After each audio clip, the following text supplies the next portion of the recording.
Yes, so the new moon is on Sunday morning at 9:50, and it's on the East Coast.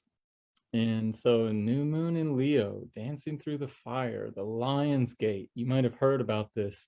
It's a lot of talk about the Lion's Gate, this idea of the sun rising in the source, in conjunct to the source of some Leonian energy. So the star Sirius and another fixed star Regulus in the constellation of Leo, associated with the changeover of kings. And so it's associated with some big happenings. And so the Lion's Gate, really what it amounts to, I think, for each of us is an opportunity to look into our own heart and to find our own inner lion.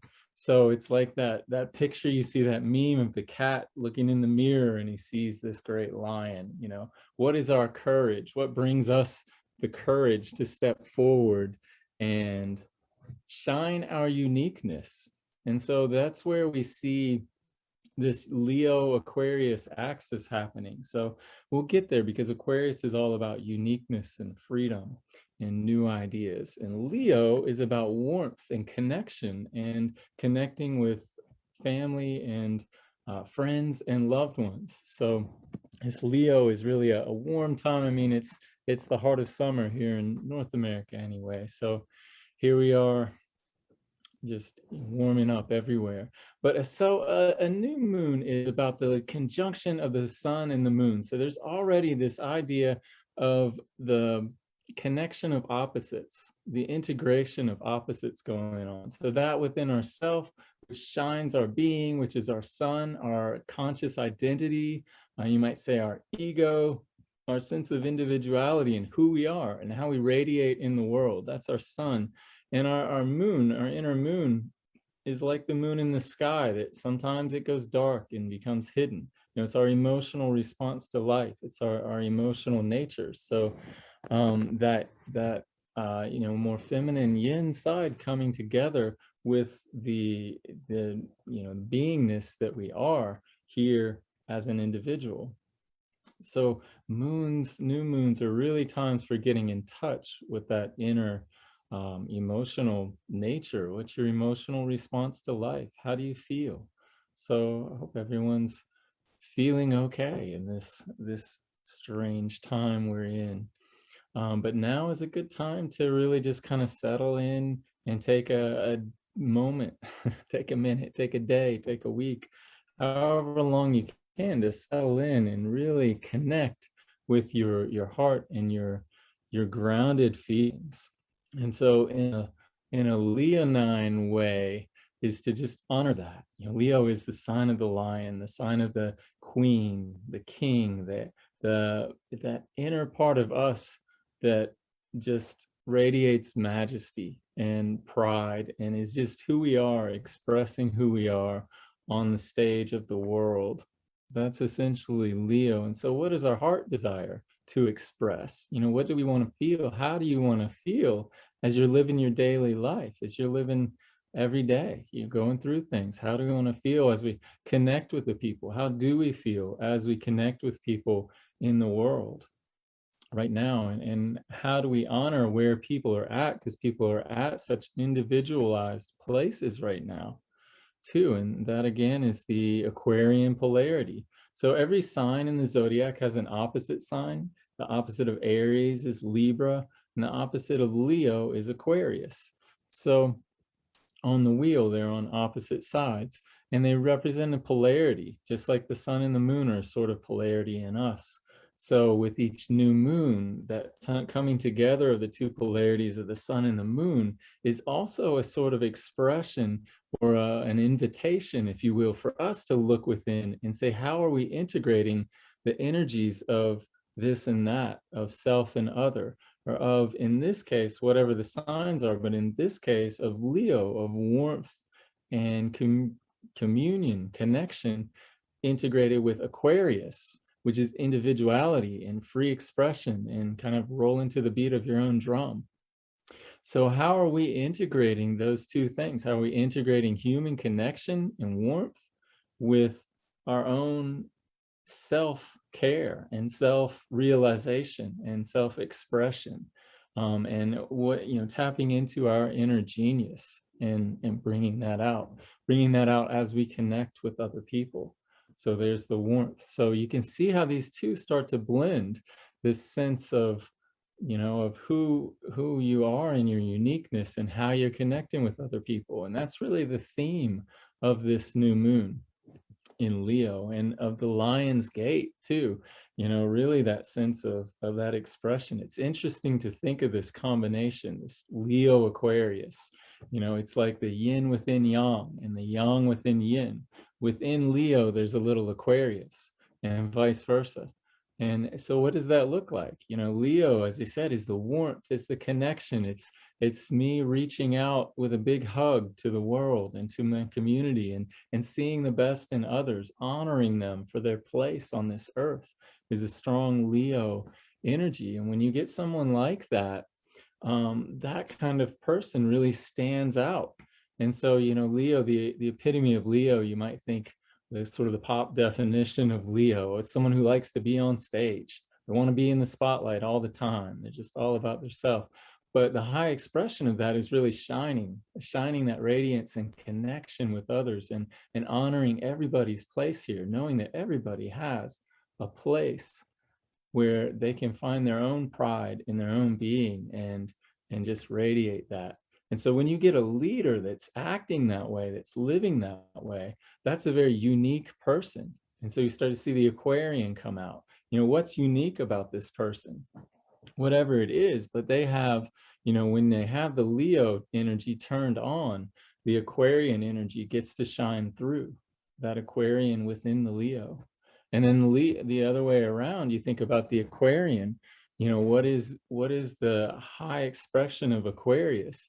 Aquarius is the archetypes of the genius and its high expression. The genius, the rebel, and the outlaw. So it's also got lower or shadow expressions, or expressions of its lack of, without full realization. But Aquarius in its genius sense is someone channeling their own unique energy, their own unique beingness into the world. And you get a genius like that, they think outside the box, they bring something in that's really another aspect of Aquarius is in service to the community, in service to everybody. So they bring something new in.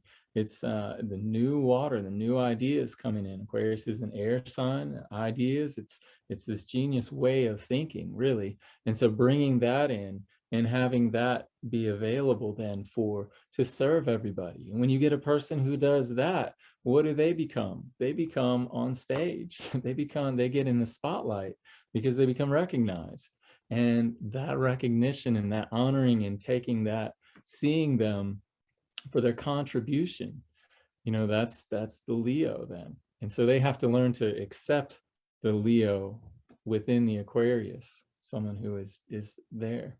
So all of this gets me to just think, how can I accept myself, and how can I just tap into that light, tap into that genius? And so I'm saying this meaning rhetorically, how you can ask yourself this, what is it that I want to shine? How do I want to connect, and how can I honor myself in that? So that's the essence, I think, of this new moon in a big way. And it's such a big, it's big placement. The Lion's Gate is a huge thing. It's just a lot of energy from the stars, from Sirius and Regulus and constellation of Leo. And then right now, all year, we've talked about this a few times, we have this square between Saturn and Uranus. Sorry, Uranus rules Aquarius, and so does Saturn. But Saturn and Aquarius are in the sky, are in a square to one another in the sky all year. Since January, they went exact in June. Now Saturn's retrograde, and it's going to come back to meet the exact aspect. So this is in December that's going to happen. This is, again, Saturn is authority and structure and sort of the status quo, how things have been, the system. Uranus is freedom and individuality and breaking out of established structures. So these are really polarized energies, but they're in this aspect to one another where they have to meet. They have to meet in the middle somehow. And that's why we're having such tension this year. That's one of the reasons. There's some other big cycles going on.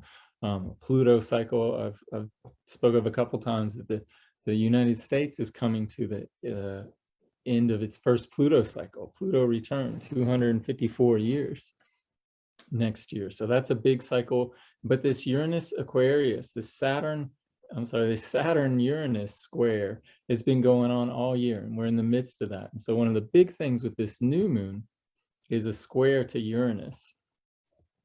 But I wanted to highlight how this Aquarian energy has really been coming out with this transit, because Uranus rules Aquarius and Saturn rules Aquarius. Saturn is in Aquarius, and they're square to one another this whole year and stirring shit up. And so there's some Uranian energy clashing with the status quo and system and the Saturnian energy. And so here we are in the new moon in Leo, and the question is, what are you going to do?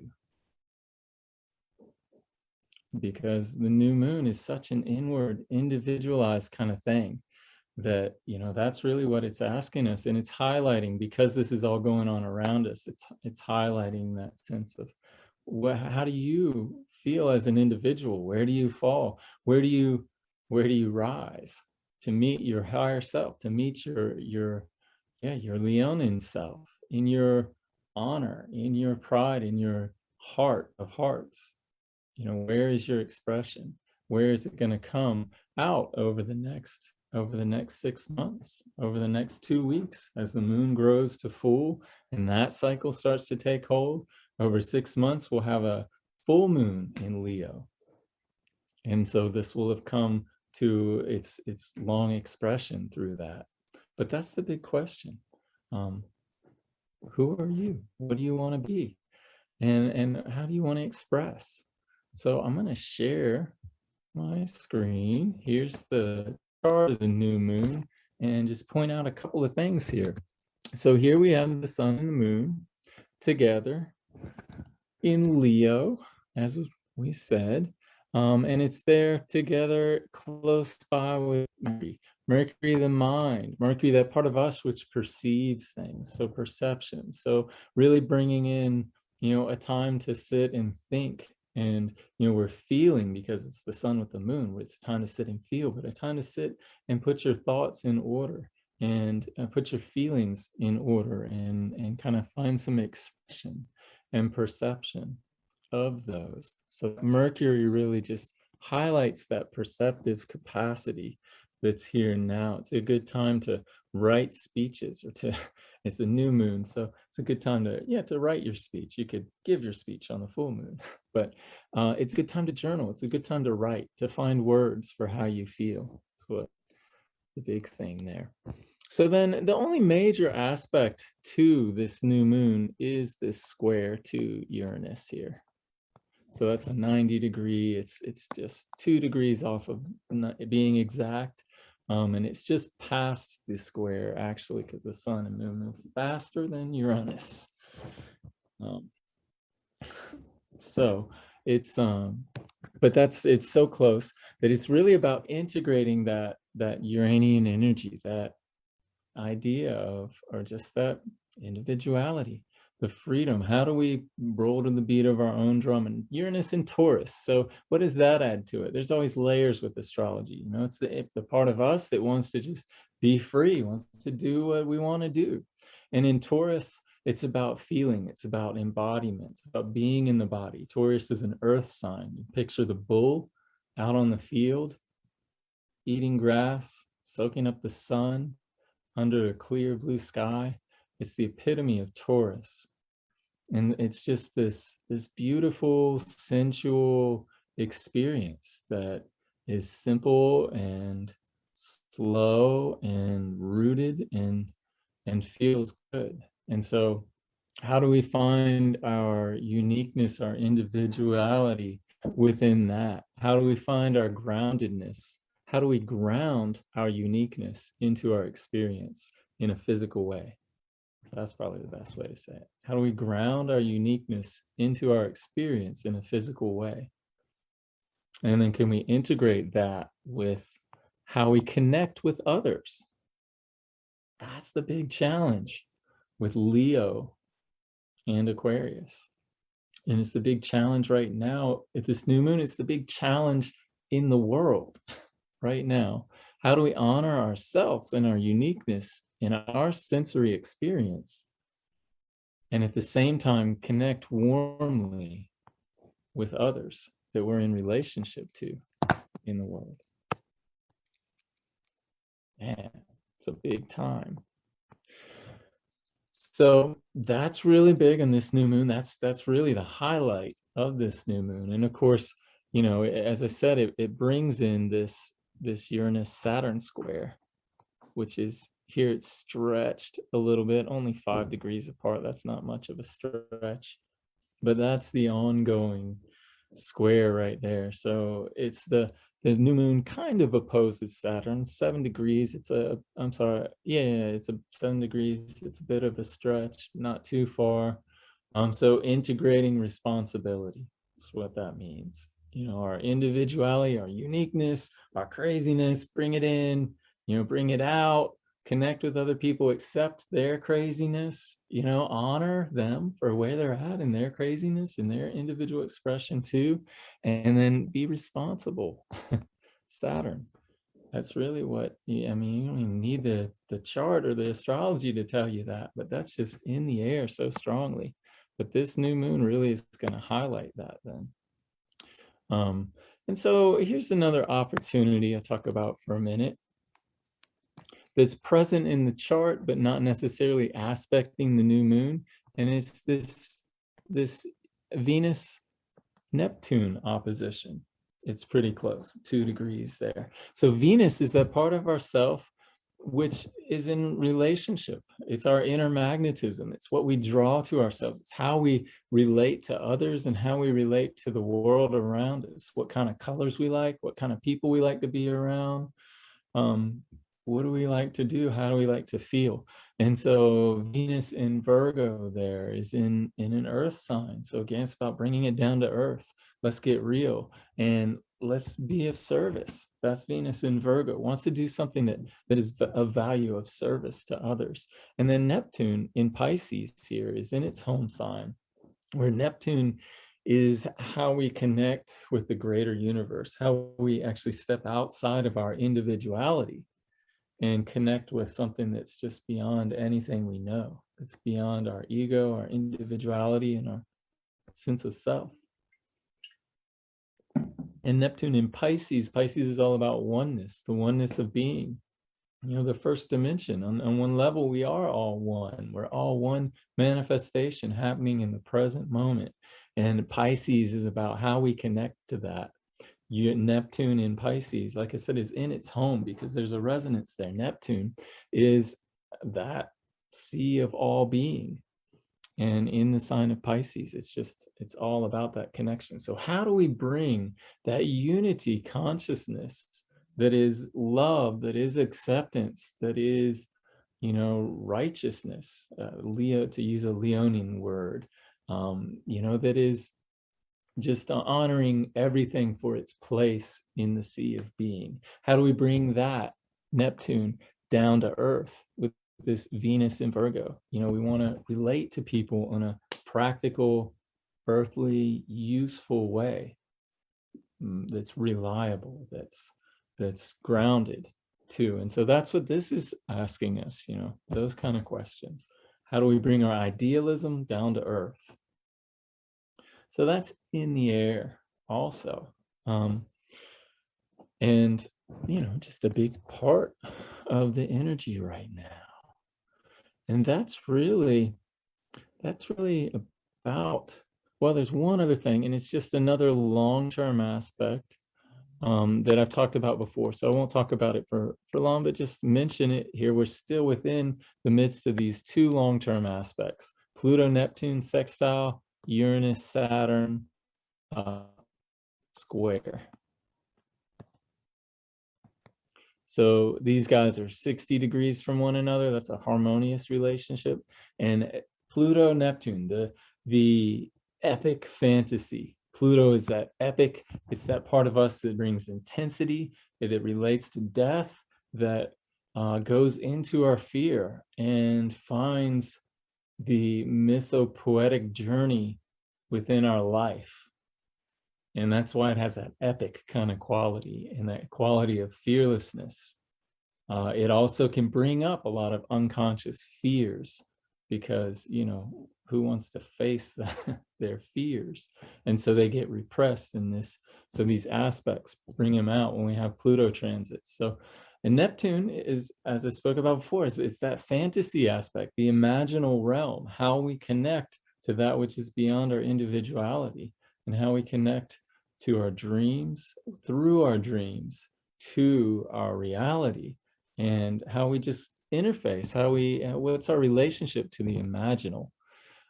So Pluto Neptune is just kind of bringing that quality of epic fantasy to the table, and it's in the air as well. So that kind of intensifies an already anxiety producing square here between Uranus and Saturn. Okay, so that is the new moon, the Leo new moon. The bottom line here, to bring it back to the warmth of Leo. Sorry, that was probably a loud clap. But to bring it back to the warmth of Leo, you know, who are you? Who do you want to be? How does that express in the world? How can you honor that and love that about yourself? And how can you honor everybody's right to have that freedom of individual expression? You know, how can we respect, to use a Saturn word, that expression, respect that within everybody and bring it out in ourselves? So Leo's about lovely connections. You know, this is a lot of really intense stuff and really real stuff to deal with within ourselves. So I did want to honor that. And then I also want to say, you know, Leo new moon's a time to get really warm with yourself. So, you know, have a enjoyable experience, set up an enjoyable kind of meditation. You know, sometimes we meditate and we sit very still and might be in a dark room, or I don't know, but hopefully not. I love to meditate in the lively spaces. And so anyway, but bring a warm experience to your meditation. Light a candle, you know, light some incense, enjoy the sensual experience of it. Maybe even go spend it with a loved one, you know, meditate together with your partner or friend. And that could be, as I always say, meditation doesn't always look like just sitting still. Yeah, let me get the faces back. Okay.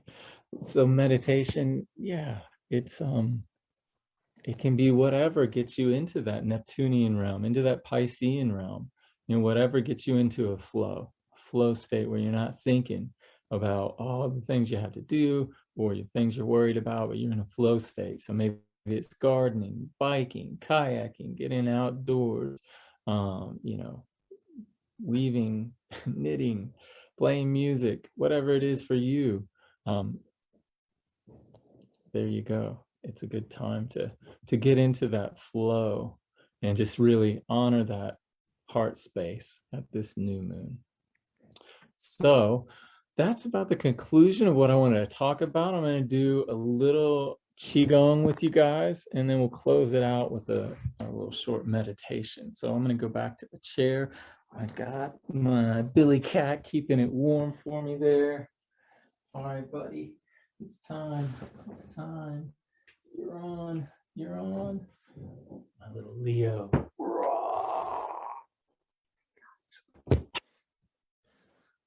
Sorry, buddy. You know I love you. Okay. So, little Qigong. We're just going to take a couple minutes here, do a little turning of the moon. So this is a seated one. You can do it standing if you prefer. I'm going to do it seated, and you're welcome to do that too. And so however you are, find a rooted place for your feet. So ideally, if you're seated, you know, your knees are not above your waist and your feet are flat on the floor, knees at about hip width distance. And so the feet are here, knees above them. I'm aware of my pelvis and how my pelvis can tilt. right? So I'm going to relax the low back, relax the pelvis, let it settle down, tilt back a little bit, opening up the Mingmen, the life gate, this area around your adrenals, your low back, your kidney reservoir there. And then imagine that my head is pulled up by a thread, and that kind of takes out this, this tech neck, as they say. We want to extend the neck. So this is good for everybody. We get a little traction, a little elongation of the spine, downward and upward. And then, so carrying the moon. So for this one, we'll just breathing in, raising the arms up. A few breaths here. Just want to connect with the breath and connect with the movement of the hands. Some breathing into the low abdomen. And with each in-breath, I let it expand my arms, expand out to my hands. So you want to feel as if your whole body is expanding, like you're blowing up like a balloon. So almost kind of sink down and exaggerate it a little bit. So we expand and we contract. You don't do it that much. I'm exaggerating so you can see. But there's this sense of relaxation and sort of a closing in here, an expansion and opening up, and a very circular feeling through here. So this helps you get some feeling in your hands, get the chi moving out to your hands. So you want to kind of expand and contract your hands. Let them open up, let the fingers open up, let the hands come back just into a loose, relaxed place. Almost like you're stretching taffy. Okay, and so now we're going to stretch it out to a nice, about a medium sphere. If way out here was big and in here small, we'll come about in a nice medium here, a happy medium. I'm going to bring one arm down. For you, I guess it'd be your left. If you want to mirror me, right arm on top, and you're going to turn to your left. So in the direction the top fingers are pointing. Here you want to keep the hips straight, turn from the waist, from this area, turn the rib cage. And then breathing in, we're going to rotate the ball around. So the other hand's on top, your left hand turn to your right, coming across. This one, notice, is about the height of your third eye, the height of your eyebrows. This one is down here, just under the belly button, at your dantian, your center of gravity. So that's essentially it. We're coming to the side, you get as far as you turn. Then breathing in, we rotate the ball. Breathing out, we turn and carry the ball across. So breathing in, expanding the ball, capturing it again, condensing in on it, turning, carrying it across. You want to really feel as if you have something tangible between your hands. And you feel it rotate, feel it turn. Imagine you have the moon between your hands and you have this glowing sphere and you just want to be so gentle with it. It's your heart. Imagine it's your heart in the form of a moon in your hands, and you're just absorbed by its iridescent glow. And your hands and your arms perfectly sculpt to fit its shape. So as you rotate around, imagine you can really feel something there between your arms. And we're just carrying it back and forth. Deep breath in, opening through the diaphragm, down towards the dantian, the center of gravity, the field of longevity, or elixir field, cinnabar field. It literally translates, but that's the metaphor, the field of longevity. At your center of gravity, how you relate to the gravitational energy of the planet, its center of gravity.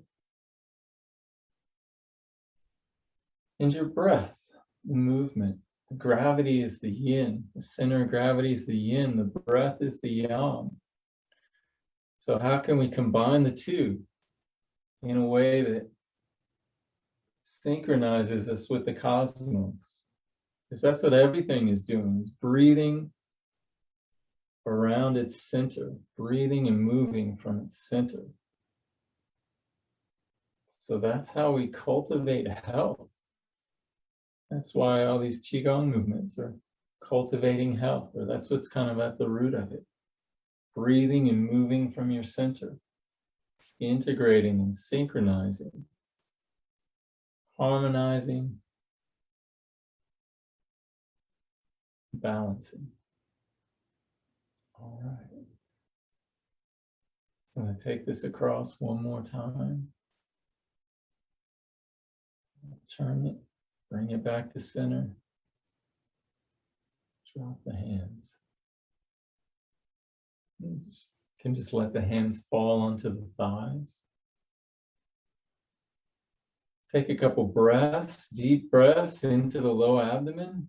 Relax the shoulders. We may take one closing breath here just to kind of clear through any places you might be holding tension, anxiety, or anything you don't want to hold on to. Clear it out.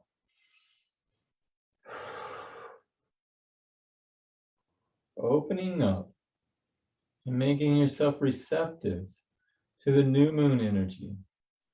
So I'll move into a short meditation here if you want to join me for a few minutes in it. Allowing the breath to come down into the belly, continuing that, feeling open along the spine, relaxed through the shoulders, the hips. Allowing the breath to anchor your energy and open your heart. Allowing the chest to literally relax and feel like it's opening. Imagine in the center of your chest burns a fire. Imagine that it's just a campfire. Imagine a campfire like any campfire, and in the center of your chest, imagine you could go and sit there around it, kind of zoom in, as it were, expand the picture out. So now we're sitting around a campfire and staring into that fire. It's mesmerizing. You can see all the flames licking in different directions, the wood crackling, all the colors, the orange, the purples, blues, greens, lots of reds, yellows as the fire crackles. You look within it, and you know that you're looking into your own heart. You're looking into your own deepest desire, allowing the breath that comes in to fan the fire, your heart and your desire. And you know that looking at this, the fire burns because you connect with your innate uniqueness, your innate self, your innate expression of the essence of who you are. Who are you here to be? Who is your tribe that you want to connect with? As we tune into our own innate beingness and find our voice in that. The innate beingness, the uniqueness, the Aquarian and the Leonin voice of expression. How are you expressing in your life? Can you look into the fire and see a story? See your story as it's playing out on the stage of your life. And just observe it without judgment. Observe it actually quite the opposite, with great love and appreciation for a soul who would come here from the infinite, from the home of their being, come here to this earth to live an individualized experience. You just have to honor that in whatever form it takes. And so really looking into the fire and feeling its warmth and honoring your own story. What does that look like as it plays out on the stage of your mind? Maybe something comes to you, some experience recently in your life. What did it feel like? How are you connecting with others? How are you expressing yourself? Are you finding warmth through your expression? Are you finding connection?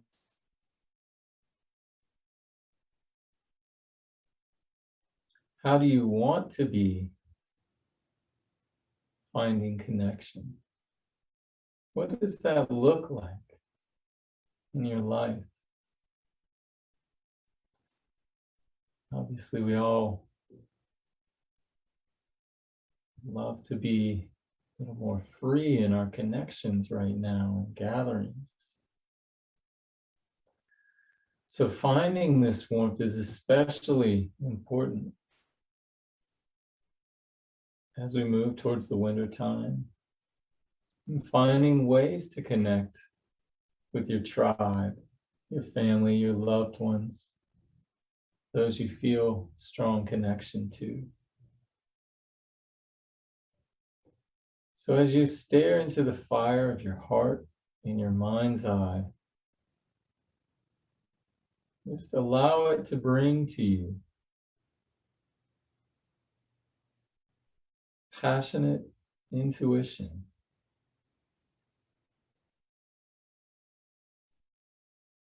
opening to love for yourself. Allow the fire to bring to you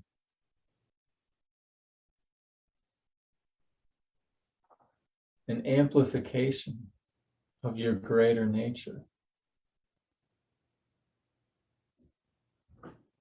Allow the fire to grow, as it were. And as you breathe in, breathing still deep into the belly, drawing deep breaths to fan the fire. Imagine the fire grows warm and it grows big in your heart. And it brings to you visions.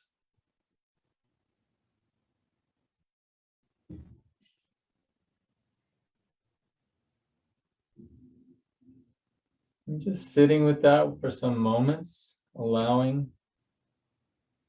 from a place of love, of knowing, of respecting, of honoring, of having pride in yourself, the pride of the lion, of knowing there's a place in the world, that all is well, that your expression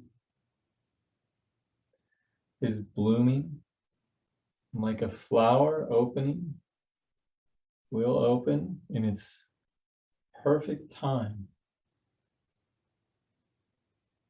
And it will be as if the sunlight pours out of it.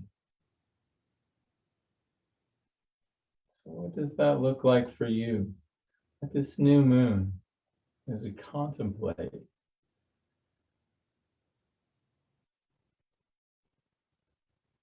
inwardly our own tribal nature, connected nature?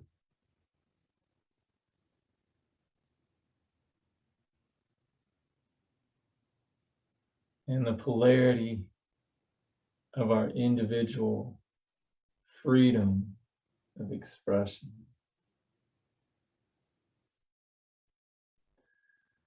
I'll just allow a few breaths.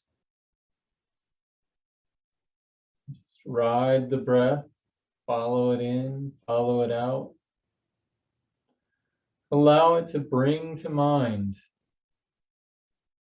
whatever it will, bringing your focus back to the feeling in your heart, in your belly, the feeling of warm embodiment.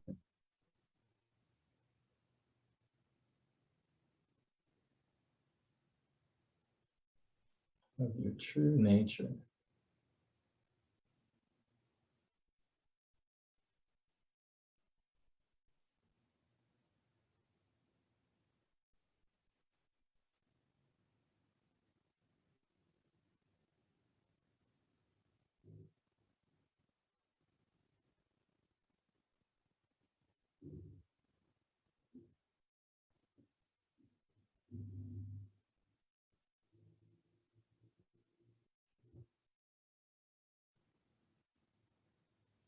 Taking one more breath.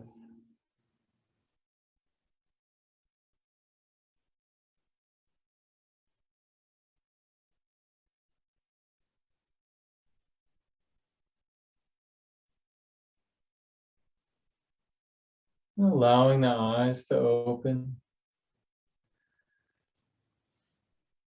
Your presence to expand into your perceptions of the world, mercurial beingness of life. Remember, Mercury conjunct the new moon. So it's time for perception, perceptional awakening, exceptional perceptional awakening to the significance of your magnificence. There's a Leonin statement for you. Thank you all for joining me. I really appreciate you. If you've tuned in this long, I hope you enjoy these. I so much enjoy giving them and connecting with each of you who might have benefit from it. So thanks for being here. Much love to you. Good night.